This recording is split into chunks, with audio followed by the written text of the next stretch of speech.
anak saya udah ketakutan dari yang pertama.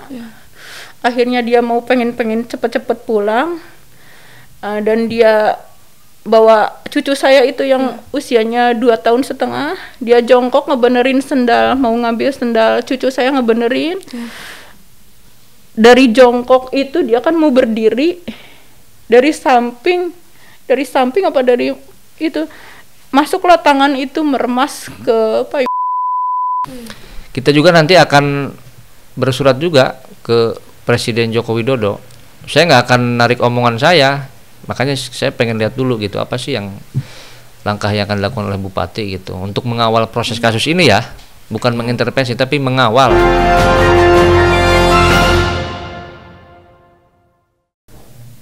Halo Sobat Ekbis, kali ini saya berada di kediaman rumah korban berinisial AT yang merupakan korban diduga pelecehan seksual yang dilakukan oleh oknum dewan di Kabupaten Pandeglang. Dan hari ini saya bersama ibunda dari korban. Ibu boleh perkenalkan diri Bu, namanya siapa? Dan sekarang ini lagi bagaimana ini Ibu kesibukannya? Assalamualaikum warahmatullahi wabarakatuh. Nama saya untuk kesibukan masih tetap saya berjualan, berjualan online ya Neng, tentunya makanan ya Neng. Saya bisa jualan kue atau masakan atau apa melalui online. Dan alhamdulillah pelanggan saya dari dulu sampai sekarang masih tetap berlangganan.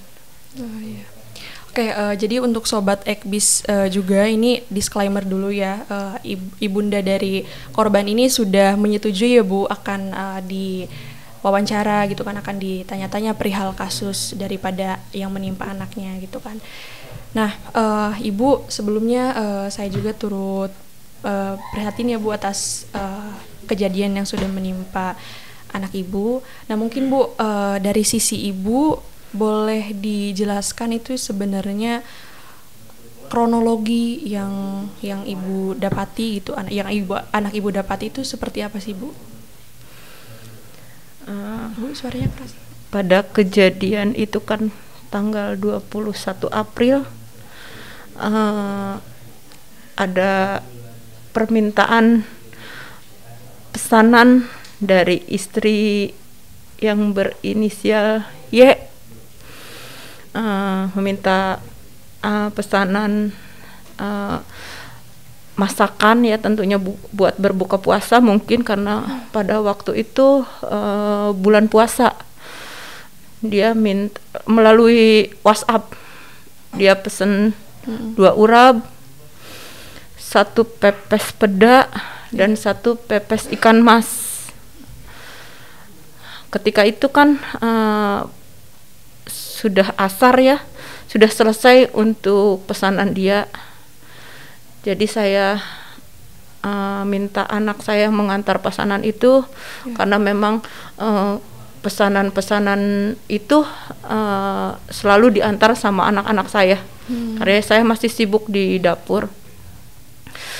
Dan waktu itu pesanannya diantar sama anak bungsu saya, diantar ke sana karena udah selesai, dan bawa cucu saya dia ke sana juga, bawa cucu Bu ke sananya. Setelah itu dia mengantarkan, saya tidak tahu kejadian itu awalnya, tapi dia menangis abis maghrib tuh, kita abis sholat maghrib, ada yang menangis di depan rumah. Saya kira siapa, saya nggak tahu bahwa itu anak saya yang menangis di depan rumah. Dan saya keluar sambil bawa sapu karena saya mau beres-beres bekas tadi masak. Dilihat ternyata anak saya sedang menangis di depan rumah. Dan akhirnya saya tanya, kenapa kamu nangis gitu kan? Kamu lebay nangis, masalah kerjaan aja nangis. Dikira saya kan berantem sama kakaknya. Masalah pekerjaan rumah gitu. Tangisan itu bukan berhenti tapi tambah keras. Dan saya masuk aja, nggak tahu ternyata dia lagi curhat sama temennya. Yang saya tahu setelah ini ya, dia curhat sama temennya bahwa dia katanya dilecehkan sama seseorang gitu. Dan temennya itu ngasih kabar ke menantu saya melalui WhatsApp. Akhirnya anak saya dipanggil sama kakak iparnya dan dia ke belakang, nggak tahu apa yang diobrolkan sama mereka. Setelah agak lama anak saya kembali ke rumah dan dia masih dengan keadaan menangis. Dia masuk ke rumah, dia bilang, mama mau curhat, dilecehin sama inisial Y gitu. Saya kaget dan saya buka pintu kamar, dilecehin apa gitu kan. Sambil saya kaget lah, nggak karu-karuan. Gimana dilecehin gimana? Dan dia bercerita tentang itu begini dan anak saya menangis. Kakaknya juga yang ada di kamar keluar sambil menangis. Dia menuntut, pengen kesana, pengen apa namanya, keadilan. Pengen keadilan, pengen ke rumahnya, tapi saya halang-halangi karena saya nggak tahu hukum dan takut dan nggak karu-karuan aja. Yang akhirnya saya rangkul semua anak saya, nanti dulu, nanti mama tanya orang-orang dulu. Dan akhirnya saya menelpon teman saya dan saya bertemu dengan seseorang yang memang dia sebagai ketua LPA ya. Alhamdulillah dia ditanya di sana juga, ditanya bahwa kejadiannya seperti apa, kronologisnya, dan anak saya juga menjelaskannya. Dari situ anak saya memang pengen melapor. Anak-anak dua saya pengen melapor. Saya tentunya sebagai ibu juga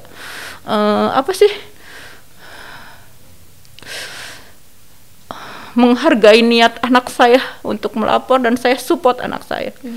Dan alhamdulillah saya langsung visum ketika itu di rumah sakit. Di hari itu juga di malam itu juga, ya di malam itu juga, di malam kejadian itu juga saya langsung visum ke rumah sakit dan besok harinya kita melapor. Didampingi oleh LPA waktu itu. Baik. Oke Bu, mungkin untuk karena Ibu sebagai orang yang ada pada kejadian gitu, maksudnya setelah kejadian gitu kan, Ibu yang mendengar cerita langsung dari anak Ibu. Nah, bagaimana sih Bu sebenarnya kejadiannya, maksudnya pelaku ini melakukan apa kepada korban? Sesuai keterangan dari korban. Sesuai keterangan dari korban,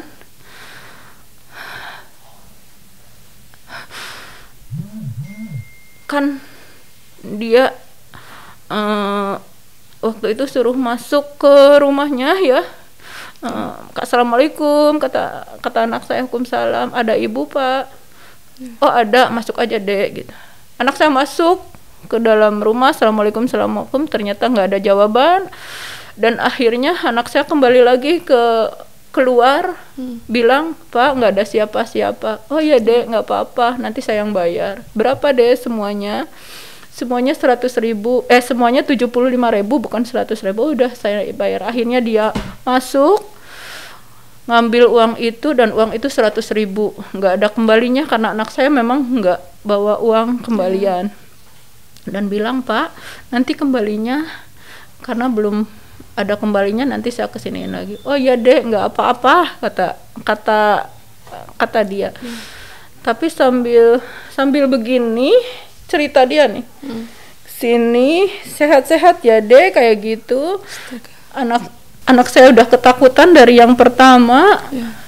Akhirnya dia mau pengen cepet-cepet pulang, dan dia bawa cucu saya itu yang usianya 2,5 tahun. Dia jongkok ngebenerin sendal, mau ngambil sendal cucu saya, ngebenerin.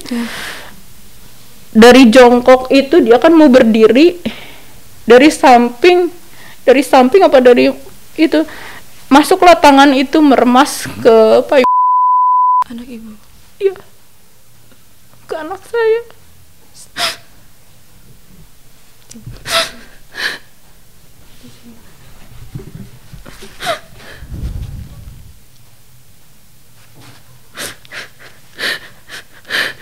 Dan apa yang anak ibu lakukan pada saat itu?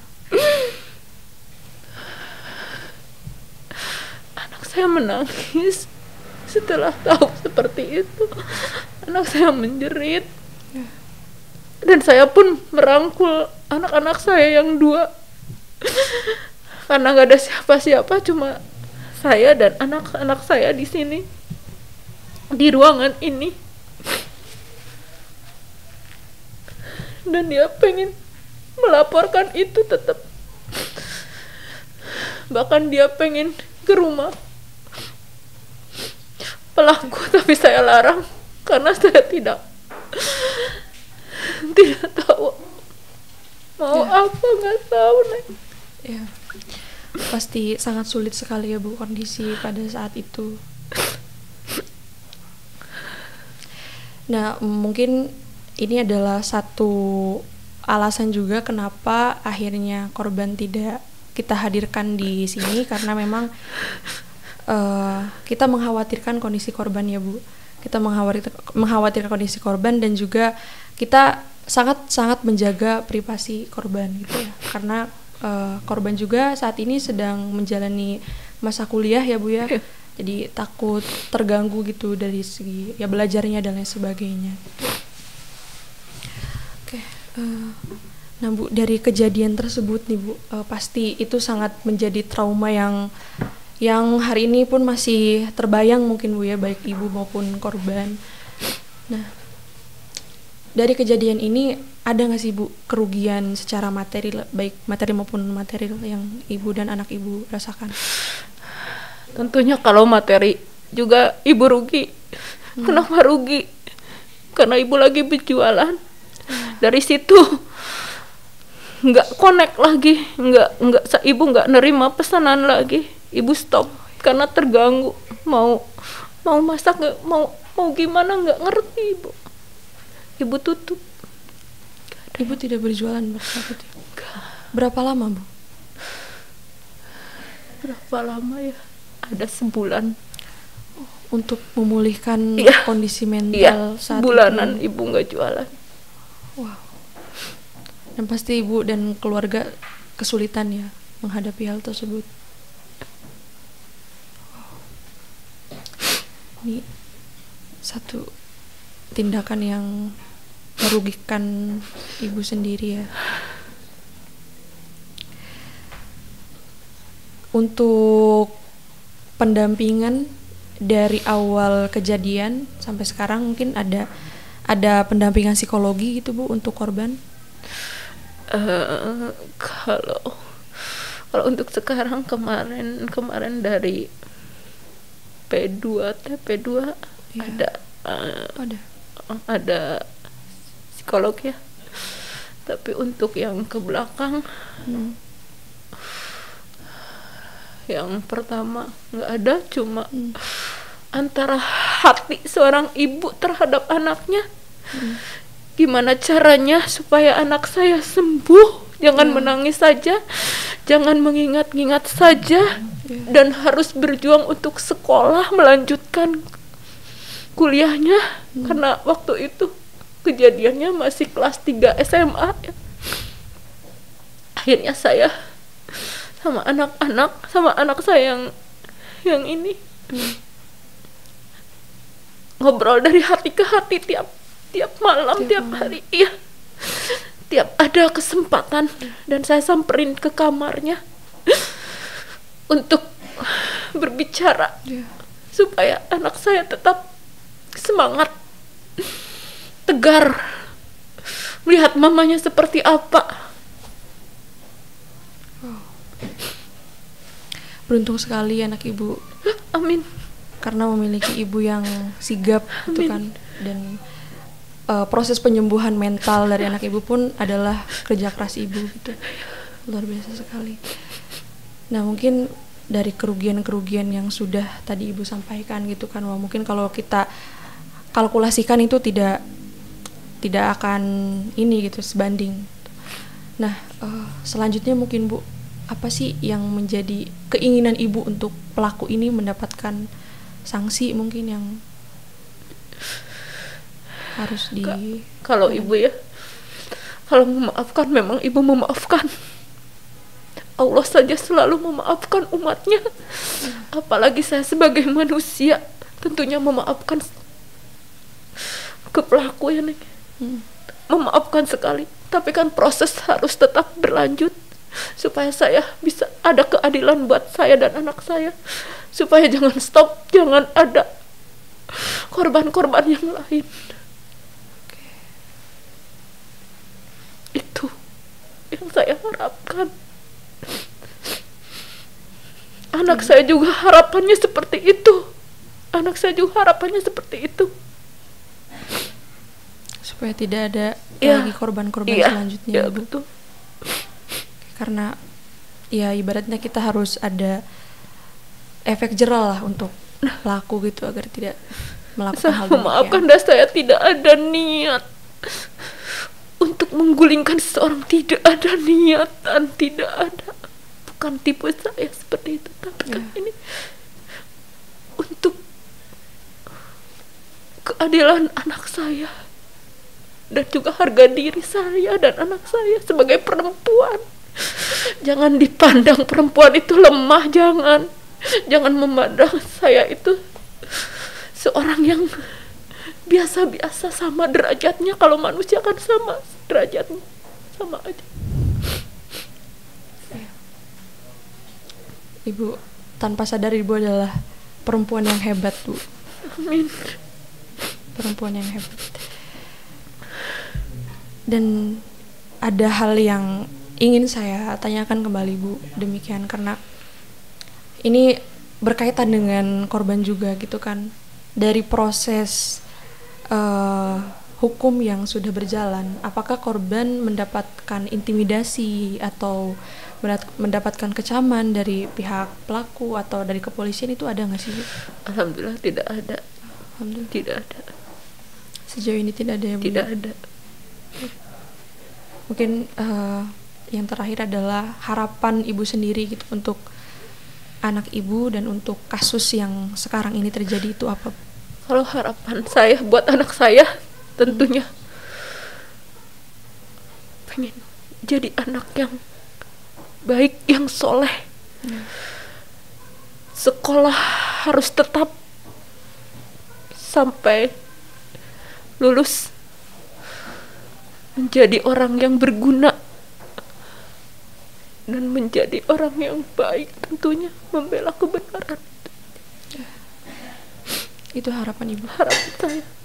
Dan harapan untuk tersangka, dia harus menerima apa yang sudah dia lakukan, mau tidak mau. ya, karena ini proses. Kalau memaafkan, saya memang memaafkan. Ya. Baik. Oke, terima kasih Ibu karena telah berkenan untuk bercerita, walaupun ini sangat berat karena memang mau tidak mau Ibu pun membayangkan kembali gitu kan kejadian yang telah menimpa beberapa bulan silam gitu. Oke, mungkin Sobat Ekbis, setelah ini akan kita hadirkan juga kuasa hukum dari korban yang juga akan turut speak up dalam podcast ini. Terima kasih banyak sekali lagi, Bu.